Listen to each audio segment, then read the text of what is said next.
Hey everyone, welcome back. Today, we're tackling how to cancel FPL bill payment in 2025. If you're dealing with Florida Power and Light and need to stop a scheduled payment, you're in the right place.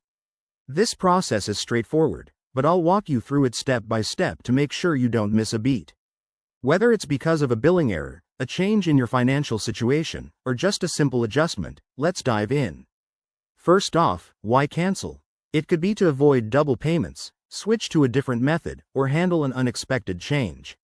Whatever your reason, start by logging into your FPL account. Head over to the FPL website at www.fpl.com and enter your username and password. If you haven't created an account yet, do that quickly, it's free and easy. Once you're in, navigate to the My Account section. Look for the Billing or Payments tab. That's where the magic happens. You'll see a list of your upcoming or scheduled payments. Find the one you want to cancel. It might be labeled as pending or scheduled.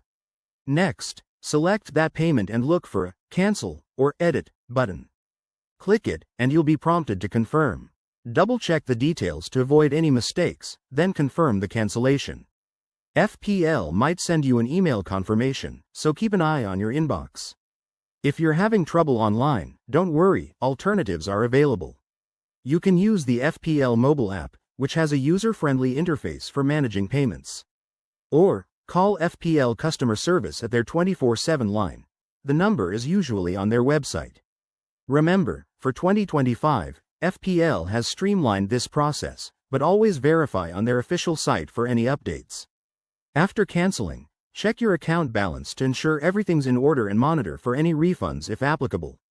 This simple step can save you hassle and money. Thanks for watching. If this helped, give it a thumbs up, subscribe for more tips, and let me know in the comments if you have questions. Stay powered up.